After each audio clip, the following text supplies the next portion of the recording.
All right, our guest joining us now is a retired United States Marine, a wife, a mother, a veteran activist, multi-business owner, startup specialist, published author, and decorated sales trainer for multiple industries, and just announced her run for Congress. She's the founder of VETCOMM, a disabled veteran empowerment company, and House the Heroes, a nonprofit organization providing aid for homeless and disabled veterans. Kate Monroe joins us now on State of the Nation. Kate, it's a pleasure to have you with us.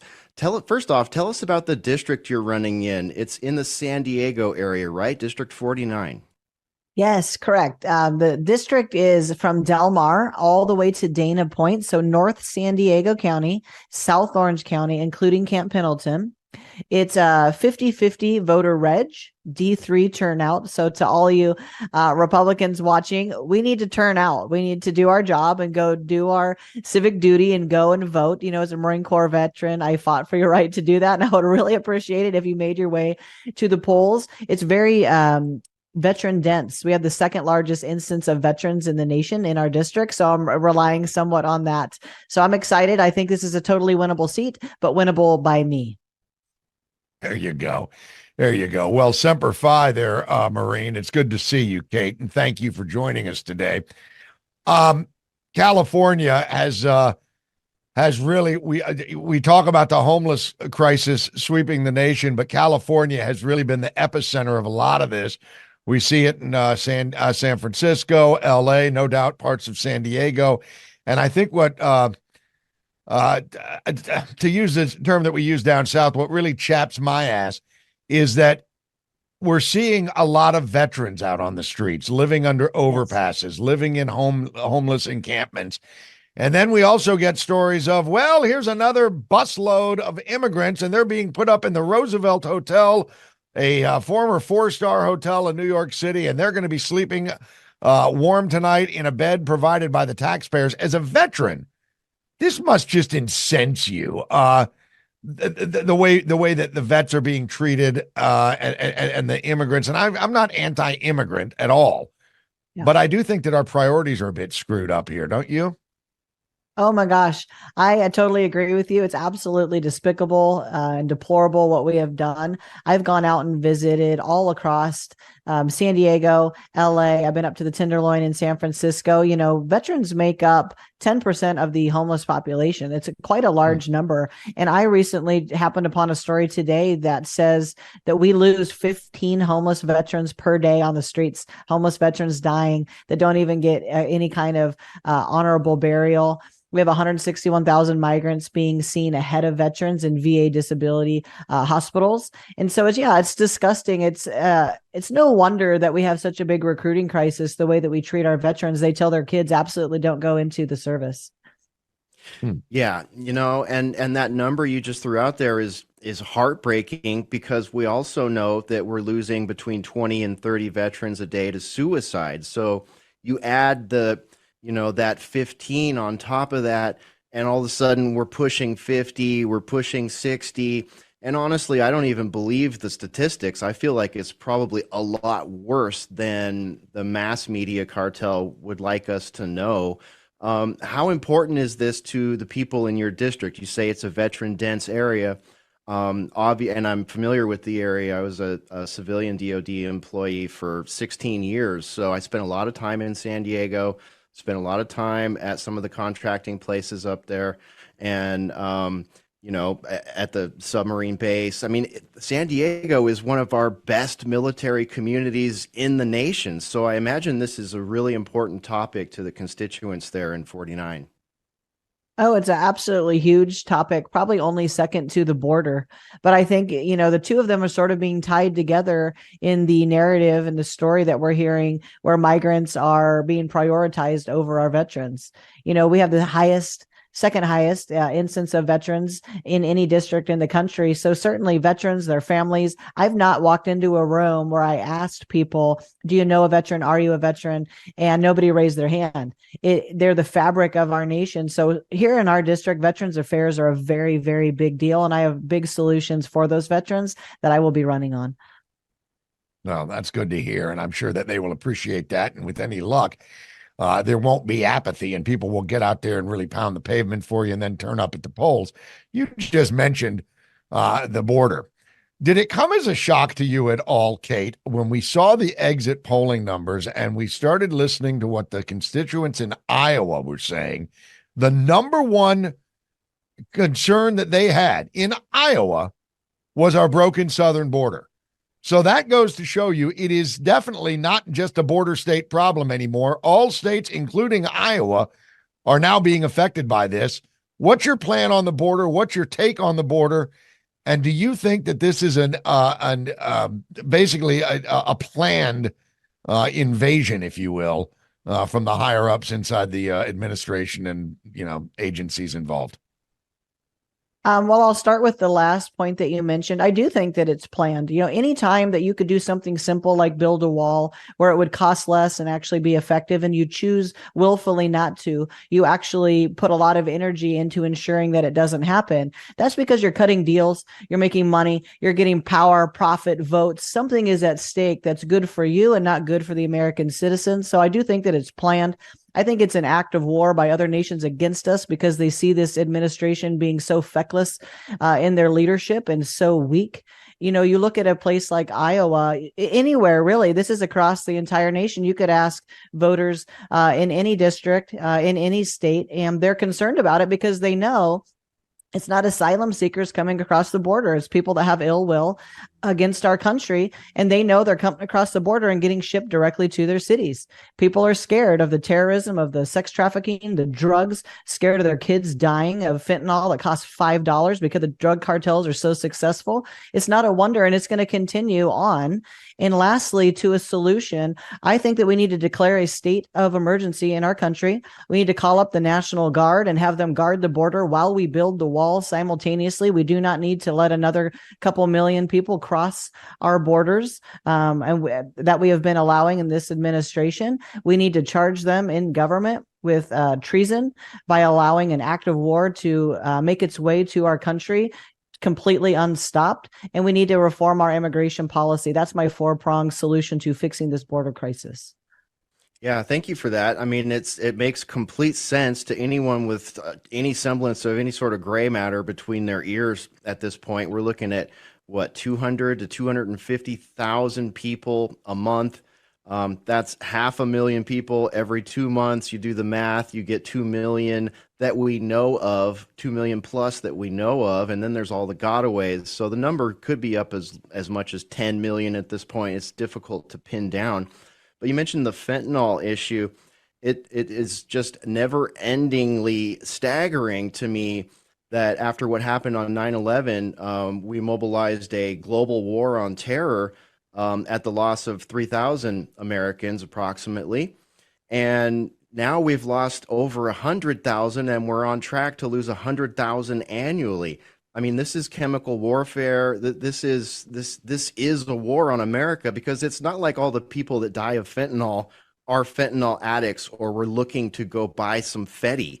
Many of these people are children, young people, police officers, people that come in contact with this stuff accidentally or due to botched synthesis of black market drugs. I mean, how bad is this problem in San Diego?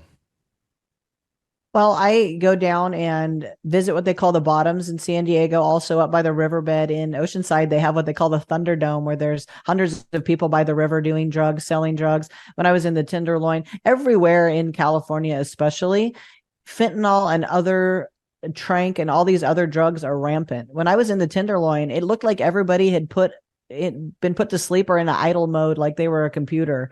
It was absolutely insane. I accidentally bumped into a drug dealer and knocked all the drugs out of his hand, and all these little packets went everywhere. And he just scooped them up right in front of a police officer and put them back in his coat. Down here in San Diego, I actually have to take armed guards with me because I have almost been beat up, assaulted. I have, people come up and pull knives on us. It's very scary. It's very easy to get. It costs $5, and you wonder why people are dying left and right. They're lacing every drug with it. Your kid could go to high school, get handed a drug at a party, and be dead.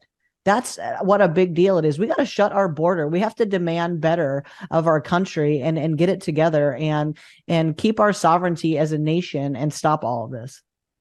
I noticed in one of your videos, your one of your colleagues is one of our frequent guests, Kevin Dahlgren, and you mentioned that he had been attacked. Not the first time for him. He's definitely not his first rodeo, but I mean, what you're saying here is basically, if I understand, that when you or someone like Kevin or you and Kevin and other colleagues go out and do some of your on the ground work, that sometimes your analysis and reporting has led to you guys being attacked.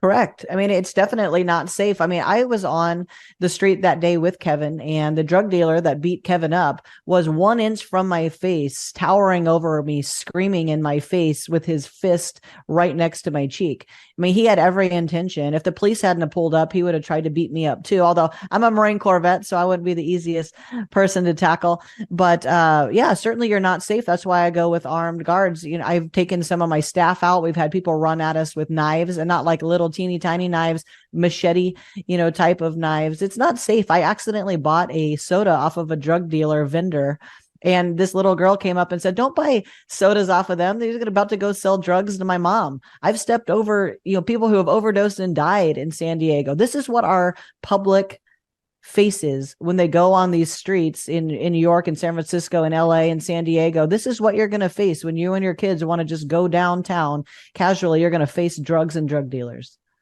God almighty. And I mean, and then you add in well, now it's kind of passe, but the former defund the police movement. Certainly they're funding these far left DAs and AGs all over the country to ignore this problem. I'm wondering, Kate, what you think when President Trump, former President Trump, came out and made a speech a few weeks ago, and he said they're poisoning the blood of America. Now, obviously, to put that in context, what he was saying was fentanyl is getting into the bloodstream of Americans, and it's killing Americans at the drop of a hat. The media turned around and said he's saying that immigrants are poisoning the blood of America, just like Hitler said the Jews were doing. And then he says he's going to be a dictator, but only on day one. He said it with a smile. He was laughing about it. He goes, "I'm going to start drilling and I'm going to seal the border." How does the media run with that story? Trump says he's going to be a dictator starting on day one. I mean, it's just so absurd. And I would wager that you running in San Diego, which is still somewhat red, if magenta maybe, as far as the California district is concerned, you're going to be coming under similar attacks that you are the Ava Braun of the candidate board. I mean, I would think. I mean, how much are people buying into this crap from the media, do you think? I'm actually on the media quite a lot. I've been on 80 times in just the last 6 months, and I've got nothing but love from the people in San Diego. I have people from all walks come up to me and say, "Thank you for exposing San Diego's homelessness. Thank you for exposing our drugs, lawlessness. Thank you for exposing all these veterans affairs." I actually am married to a Democrat. My husband can't believe we have an open border. He's a Turkish immigrant. He can't believe our border's open. He doesn't feel like our kids safe. He hates all this wokeism in schools. What I actually think is that when the news went to 24-hour news cycle, 90% of the news is just a bunch of crap, and it's a bunch of lies, and it's just sensationalism to get votes and to sell ads. I don't think the American public is so easily gaslit and duped into this ideology. Is there a certain subset of people that actually think this? Sure there are, but a lot of them are on somebody's payroll. I haven't met a single true regular American citizen that actually believes any of that. Yeah, Well, that's me good to too. hear. Yeah, I think that the zeitgeist that is foisted upon America in particular, this probably goes for the EU as well and a few other places, but it really does seem to be a zeitgeist of narrative management that is owned and operated by intelligence services and the like, Fortune 100, international banking, globalist interests and such. And it has toxified our nation greatly. Now we're down to just about a minute and a half left, but before we close, I want to pivot back to the homeless issue for a moment, because I think that you have a very good platform and plan that has to do with categorizing the types of people and the types of experiences that are out there. Maybe you could outline that for us in our final minute here. Yeah. So my solution is that we build something that would be likened to a forward operating base that we have like in the military. I would call it base camp. It would be infrastructured camping with hooches, so large infrastructured tents, bunks, a chapel, commissary, cafeteria, rehab. All of the people who are in the homeless industrial complex that are supposed to help people would be forced to go to one place. It would be very easy to see if they are or are not helping. You talk to the homeless, they would love to go there because they know it might be a year-long journey for them to get clean. None of these 28-day programs are going to cut it. It would put transformation before transition. We would transform people's lives, get them back with their families, get them clean, get them rehabilitated, get them where they need to go. But certainly by bucketizing them, we could serve them in their journey where they are. You're not going to help anybody from the street. And if you just directly put them from the curb inside, 60% of them are going to die. A base camp would cost 10% of what we spend, and I truly believe it is the solution for the nation. Yes, absolutely. You know, and you mentioned, I saw you talk, we're just about out of time, so I got to be really quick here, but I saw you talk about the easiest people to transition, and that's people that are down on their luck and not addicted to drugs. So right. Give us your website again really quick. We got about 20 seconds. Yes, you can find us. We help veterans. We get veterans their benefits. You can find us at vetcomm.us, VETCOMM.us. And my Kate4Congress.com is where you can find me and what I stand for and why I'm running. But certainly if you're in the 49th or anybody in the 49th, send them Kate's way, Kate4Congress.com.